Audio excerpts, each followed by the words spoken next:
Hello बच्चों, ये रहा रीनीट 2026 का अगला क्वेश्चन जो कि magnetic effect of electric current से है। अभी क्वेश्चन में पूछा क्या गया, देखो दो इन्फिनिटली लॉन्ग वायर है ए और बी। ए में करंट जा रहा है 8, बी में जा रहा है 2 है।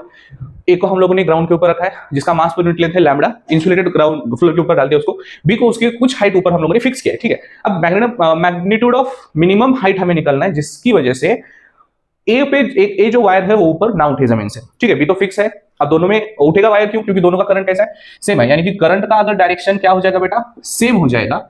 जब भी डायरेक्शन सेम होगा तब क्या होगा? दोनों में अट्रैक्शन होगी, दो वायर्स में अट्रैक्शन होगी। तो ऑब्वियसली बी तो फिक्स है तो एक ऊपर उठा लेगा। अभी कब तक उठाएगा बेटा? तो यहां पे चीज आएगी मैग्नेटिक फोर्स की, ठीक है। मैग्नेटिक फोर्स और आएगा ग्रेविटेशनल फोर्स। ग्रेविटेशनल फोर्स यानी कि सिंपली उसका बेटा यहां पे आना चाहिए वेट, ठीक है। अब जब तक ये दोनों बराबर है तब तक ही वो वायर उधर पड़ा रहेगा। जब तक मैग्नेटिक फोर्स क्या रहेगा, इसका मैग्नीट्यूड ज्यादा रहेगा ग्रेविटेशनल फोर्स से या उसके वेट से, वो उधर ही पड़ा रहेगा। जैसे ही ये मैग्नेटिक फोर्स क्या हो जाएगा? लेस देन हो जाएगा, वो वायर ऊपर हो जाएगा, ठीक है। तो हमें इक्वल, हम लोग क्या करेंगे? दोनों को इक्वल मेंटेन करेंगे। ये केस में भी वो ग्राउंड के ऊपर रहेगा तो ये मिनिमम फोर्स रहेगा उसका, मिनिमम मैग्नेटिक फोर्स जो उसको उठने ना देगा, ठीक है। तो चलो मैग्नेटिक फोर्स का formula, magnetic force per unit length का फॉर्मूला हमें पता होना चाहिए। तो magnetic force of unit length का फॉर्मूला होगा बेटा Fm बाय लेंथ। इसका फॉर्मूला है mu naught into I1 into I2 divided by 2 pi into D. ये रहेगा, इसमें वैल्यू डालो, क्या आएगा?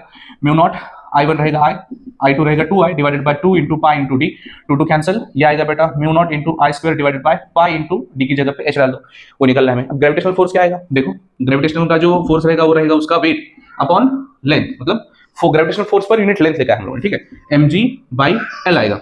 अब ये जो mg/l है उसने क्या लिखा है? मास पर यूनिट लेंथ को लैम्डा बोल दिया, तो ये वैल्यू आएगी लैम्डा जी। बस ये दोनों का इक्वल होना जरूरी है, तो हम लोग क्या करेंगे? इसको इक्वल करेंगे लैम्डा जी को। अब देखो आंसर क्या आएगा? h को इधर भेजो, लैम्डा जी को इधर लेके आओ, तो आंसर आएगा बेटा mu naught into I square divided by pi into lambda into G, और h उधर जाएगा, तो this should be your answer. और हमारा ऑप्शन नंबर मैच हो रहा है, ऑप्शन नंबर 1, ठीक है। तो बस ये क्वेश्चन एग्जाम में टाइम खाने के लिए बना हुआ होता है। बस आपको अगर कंसेप्ट समझ गई तो आप 30 सेकंड के अंदर आप इसका आंसर निकाल लोगे। चलो मिलते हैं नेक्स्ट क्वेश्चन में।